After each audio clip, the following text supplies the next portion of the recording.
mayam pumna makpu YouTube channel Young Minds na taram na okchari.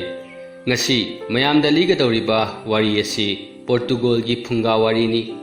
Phunga wari asi gi maming na Thamoi Kaihourabi Heloi Ama. Phunga wari asi haujarak lage. Ejor sairi ba leibak amada leiba ithat amagi chingchepta apikpa khangpoksang amada lairabi nupi ama magi amatta poksaba machanupa ga leirami.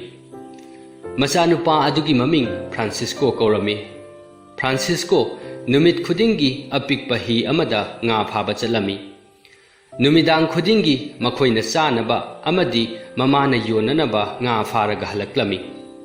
Asum tauna makhoi mama macha anidu nungaina nungsinana leirami. Francisco kuchu ngowi mamittu sangbane samsu khoi. Mafam aduda mana khwaidagi phajaba nupa macha oirami. Mahangna sahi 13 surakpada inakhunba migi machanupi kayana mangonda momon noksilaklami. Adubu Francisco di nga phabagi amadi mamagi wakhal natana kanagi sukhalude. Nupi sing aduda su hanna yenglude. Nongma thabal pharaba ahing amada Francisco tumba yaramde.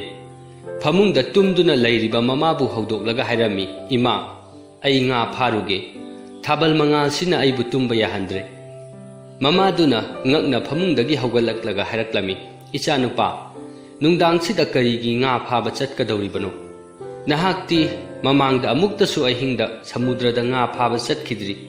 Nangbu khudong thiba thengnaba yaine. Francisco na khumlami ima madugida magwaganu. Ai khudong thibadagi karamna nanthokani khanglibasidi.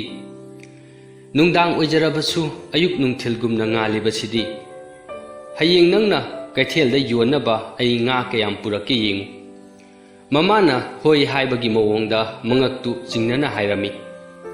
Francisco mamabu maraibakta chupiramlaga nga phaba chatkirami. Thunamak mahaki hiduda kakhatuna mong hadana leiriba samudra khongbagi singduda hidu holami. Nami ba nungchina silakpa mahaki hiduna tapna nombaduga thabalgi manganduna mahaki sangbana raba mamittuda yeibaga mahak tumningba phawraklami. Mahak hiduda thunamak uiraklami. Ngaihak leiragadi mahak tumthakirami. Thabal mangalna mahaki khoiraba masamduda yeibada mahaki masamdu sanamachu malami. Francisco gi masak phajaba amadi magi sangbana ba machugi mamittu khungangdugi nupi sing aduna khangba oiramde. Samudra manungda laibi Heloi Ama su magi phajaraba sangbanaba machugi mamittu khanglami. Ayuk nungthilgi matamdadi miyoi basingna Heloi dubu uba ngamlamde. Maram aduna Heloi aduna Francisco gi manakta leirabasu Francisco nadi Heloi dubu uba phanglamde. Samudra gi Heloi aduna Francisco na thabal pharaba ahingduda lakpadu urami. Mana masa mathanta haijarami o masak phajaba pakhangsi ngasidi magi hi si tungduna lakledana. Aigi apamba si ngasidi thungledana. Haujik ahing nina mahangna aibu uba phanglani. Mana purakpa mingselduna yengduna magi phajaraba samdu semlami.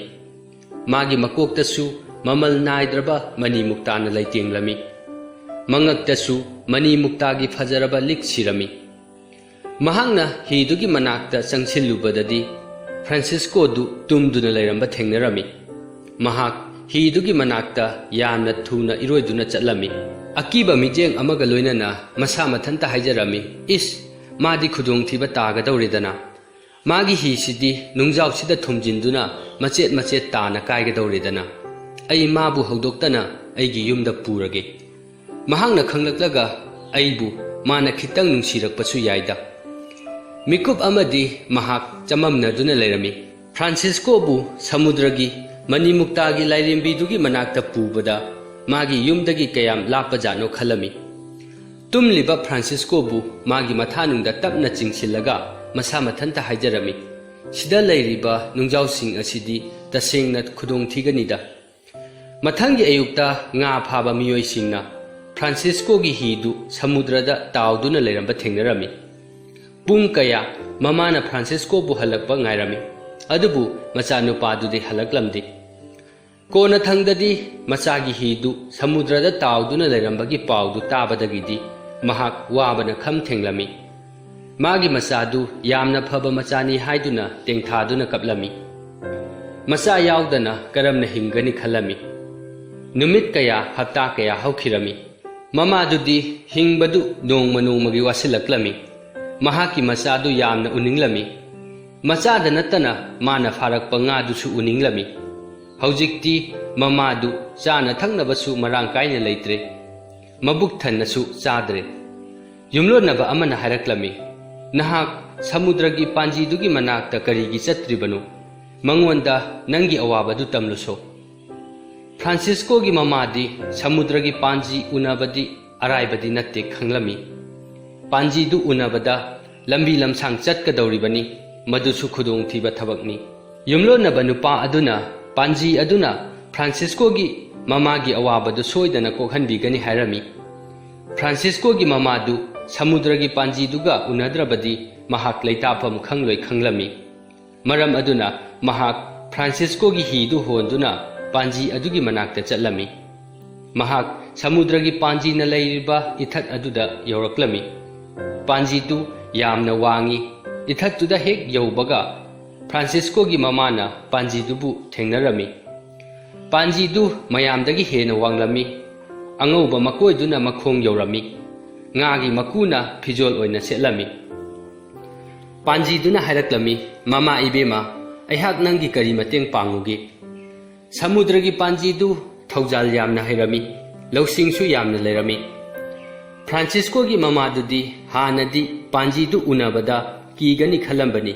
Adubu panji du gi thaujal haiba mataududa magi akibadu mangkhirami. Mahangna panji duda machanupa samudrada mangkhibagi wari du lirami. Panji duna magi wari du munna taraga haraklami. Mama ibema ai nangi nachanupa Francisco na haujik lairiba mafam du khangi. Mahakti samudragi heloi amana samudragi mani muktagi lairembigi yumda pukhre. Francisco gi mama dudi machanupa hingli haibadu tabada yamna haraurami. Mahangna panji aduda haraklami kari aigi ichanupa bu hingli haiba. Panji duna makha taraklami. Nachanupa du yamna nungaina leiri. Heloi adugi jaduna mahak haukhirba punsigi maramda kauhankrabani. Francisco gi mamana haraklami ai yamna nungaire. Mana aibu wahallamnaga mana karamna nungaina leiribano khanbada ngaki. Aidi khwaidagi laibak pharabi mamani. Mahakti aigi khwaidagi nungsijaba isani.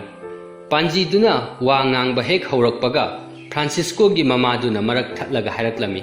He lausing leiraba isa nupadu amuk hanna halakpagi pambai leiraroidra. Nahaki lausingna isana aibu amuk hanna ningsinghanba ngamlaroidra. Mana chaurakpa khangpok sang adubu ningsinghanba ngamlaroidra. Samudragi heloi adugi jadu adu nahangna thugaiba ngamlaroidra. Panji du wa ngangdana tuminna samudrada minute ama makhai yengduna leirami. Francisco gi mamana mabu khaurangna yengduna leirami. Mahakti panji adugi paukhum adu yamna thuna khangninglami. Kona thangda panji aduna haraklami. Mama ibema nahak kappada pi yamna takhre. Adubu nasadu phangi hairabadi pi hena taba mathau tari. Francisco gi mamana Thamoi Kaihourabi haraklami kari aibu amukka awaba takhini haiba. Aidi mana aibu chupiramlaga chatkibadudagi punchi siwana khangduna laklibani. Panji aduna momon noklaga makhutu thangatlaga haraklami. Mama ibema munna taw. Nahaki pi du samudragi makhada yohangadabani. Karigumba nahaki pi marik amana samudra manungda mani muktagi lairembigi konungda lairiba nachanupaduda tarurabadi. Mangonda lairamba heloi gi jadu du mangkhigadawribani. Francisco gi mama aduna haraklami. Aigi pi na ichanupabu amuk hanna aigi inakta purakpa ngamgani hairabadi. Samudra pumbasi aigi pi na pik thalhangi. Madu hairamlaga mahangna panji adubu thagat wahaiga amata hairamdana samudrada magi pi du mafam da hidu da honduna thadarami. Asomdana Francisco adudi samudra manungda lairiba lairimbigi konungduda nungaina laibadu pamlami. Mahakti konungi phajabadu yengbagi penba nairamdi. Konungduda makhal makha suna sakpa laikol su lairami. ꯂꯩꯁꯤꯡꯗꯨꯁꯨ ꯃꯅꯤ ꯃꯨꯛꯇꯥꯒꯤ ꯃꯑꯣꯡꯗ ꯁꯥꯠꯂꯝꯃꯤ꯫ ꯃꯐꯝꯗꯨꯗ money ꯃꯨꯛꯇꯥꯗꯤ ꯃꯔꯥꯡ ꯀꯥꯏꯅ ꯂꯩꯔꯝꯃꯤ꯫ ꯍꯦꯂꯣꯏ ꯑꯗꯨꯅ ꯐ꯭ꯔꯥꯟꯁꯤꯁꯀꯣꯗ ꯍꯨꯛꯅꯕ ꯃꯅꯤ ꯃꯨꯛꯇꯥ ꯄꯔꯦꯡꯅ ꯂꯤꯛ ꯁꯥꯔꯝꯃꯤ꯫ ꯐ꯭ꯔꯥꯟꯁꯤꯁꯀꯣꯗꯤ ꯍꯦꯂꯣꯏꯒꯤ ꯖꯥꯗꯨ ꯑꯗꯨꯅ ꯃꯥꯕꯨ ꯈꯨꯗꯨꯝ ꯆꯟꯈ꯭ꯔꯕꯅꯤ꯫ ꯃꯥꯗꯤ ꯃꯥꯒꯤ ꯃꯃꯥ ꯑꯃꯗꯤ ꯃꯥꯒꯤ ꯌꯨꯝꯗꯨ ꯀꯥꯎꯊꯣꯛꯂꯝꯃꯤ꯫ ꯀꯣꯅꯨꯡꯗꯨꯒꯤ ꯑꯀꯣꯏꯕꯗ ꯑꯆꯧꯕ ꯉꯥ ꯑꯃ ꯏꯔꯣꯏꯗꯨꯅ ꯂꯩꯔꯝꯃꯤ꯫ ꯐ꯭ꯔꯥꯟꯁꯤꯁꯀꯣꯅ ꯉꯥꯗꯨꯕꯨ ꯑꯍꯥꯟꯕ ꯎꯕ ꯅꯨꯃꯤꯠꯇ ꯍꯦꯂꯣꯏꯗꯨꯅ ꯃꯉꯣꯟꯗ ꯍꯥꯏꯔꯝꯃꯤ, ꯁꯤꯅ ꯅꯪꯅ ꯊꯧꯅꯕ ꯁꯒꯣꯜꯅꯤ꯫ ꯅꯍꯥꯛꯅ ꯀꯣꯅꯨꯡꯗ ꯁꯨꯝ ꯂꯩꯔꯛꯄꯁꯤꯗ ꯋꯥꯔꯛꯂꯕꯗꯤ ꯁꯒꯣꯜ ꯑꯁꯤꯗ ꯀꯥꯈꯠꯂꯨ ꯑꯗꯨꯒ ꯉꯥꯏꯍꯥꯛꯇꯪ ꯀꯣꯏꯊꯣꯛꯂꯨꯁꯣ꯫ ꯐ꯭ꯔꯥꯟꯁꯤꯁꯀꯣꯅ ꯃꯣꯃꯣꯟ ꯅꯣꯛꯂꯒ ꯍꯦꯂꯣꯏꯗꯨꯗ ꯍꯥꯏꯔꯛꯂꯝꯃꯤ, ꯑꯁꯨꯛ ꯐꯖꯔꯕ ꯀꯣꯅꯨꯡꯁꯤꯗ ꯂꯩꯕꯕꯨ ꯀꯗꯥꯏꯗꯒꯤ ꯋꯥꯕꯅꯣꯗ꯫ ꯅꯨꯃꯤꯠ ꯀꯌꯥꯅꯤ ꯍꯧꯈꯤꯔꯝꯃꯤ꯫ ꯅꯣꯡꯃ ꯈꯪꯍꯧꯗꯅ ꯍꯦꯂꯣꯏ ꯑꯗꯨꯅ ꯇꯨꯝꯂꯤꯉꯩꯗ ꯐ꯭ꯔꯥꯟꯁꯤꯁꯀꯣꯅ ꯃꯍꯥꯛꯅ ꯆꯍꯤ 13 ꯂꯩꯔꯛꯂꯕ ꯈꯥꯡꯄꯣꯛꯁꯪ,